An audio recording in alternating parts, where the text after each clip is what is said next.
जय हिंद दोस्तों। पवन Patel Hindi steno classes में आपका स्वागत है। डिक्टेशन 5 सेकंड बाद शुरू होगी। 5, 4, 3, 2, 1। स्टार्ट। संतुष्ट जीवन की वह आंतरिक अवस्था है जहाँ मनुष्य प्राप्त और अप्राप्त के द्वंद्व से ऊपर उठकर आत्मिक शांति का अनुभव करता है। यह आत्मा की वह तृप्ति है जो व्यक्ति को परिस्थितियों से परे स्थिरता और आनंद का अनुभव कराती है। जब मनुष्य अपने भीतर स्थित चेतना से जुड़ता है तब उसके जीवन में संतोष का उदय होता है और वही संतोष उसे कठिन से कठिन परिस्थितियों में भी धैर्य और साहस प्रदान करता है। जीवन एक निरंतर प्रवाहित यात्रा है। इसमें विश्राम तो संभव है किंतु ठहराव नहीं। जैसे रुका हुआ जल अपनी निर्मलता खो देता है, वैसे ही उद्देश्यहीन जीवन भी अपनी जीवंतता खो बैठता है। इसलिए संतुष्टि का अर्थ जीवन की गति रोक देना नहीं, बल्कि वर्तमान को स्वीकार करते हुए भविष्य की ओर सकारात्मक भाव से बढ़ते रहना है। संतुष्ट व्यक्ति कर्म से विमुख नहीं होता, बल्कि परिणाम की चिंता से मुक्त होकर पूरे समर्पण के साथ अपने कर्तव्य का निर्वाह करता है। वास्तविक संतुष्टि तब जन्म लेती है जब मनुष्य तुलना, लालसा और अनावश्यक अपेक्षाओं से स्वयं को मुक्त कर लेता है।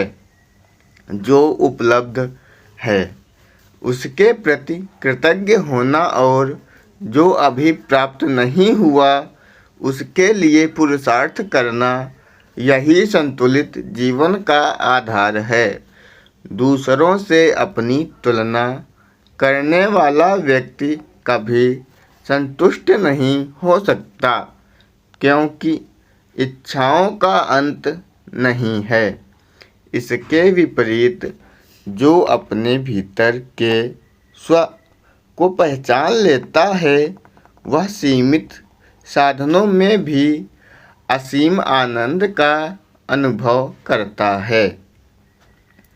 संतुष्टि का अर्थ सपनों का त्याग और निष्क्रिय होना नहीं, बल्कि इच्छाओं पर विवेकपूर्ण नियंत्रण रखते हुए जीवन को सार्थक बनाना है। यह मनुष्य को परोपकार, करुणा, कृतज्ञता की ओर प्रेरित करती है। संतुष्ट व्यक्ति स्वयं भी प्रसन्न रहता है और अपने व्यवहार से दूसरों के जीवन में भी आशा का प्रकाश फैलाता है। यही सच्चे सुख और पूर्णता का आधार है।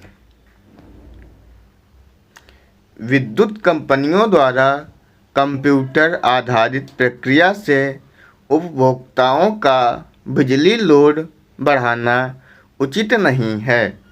पहले स्मार्ट मीटर लगाए गए और अब बिना पर्याप्त जांच पड़ताल के लोड बढ़ाया जा रहा है, जबकि सभी उपभोक्ताओं की बिजली आवश्यकता समान नहीं होती। कई घरों में सौर ऊर्जा प्रणाली लगी है, फिर भी उनका लोड बढ़ा दिया गया, जिससे आर्थिक बोझ बढ़ रहा है। सरकार और विद्युत कंपनियों को इस व्यवस्था की समीक्षा करनी चाहिए तथा वास्तविक ज़रूरत के आधार पर ही लोड निर्धारित करना चाहिए।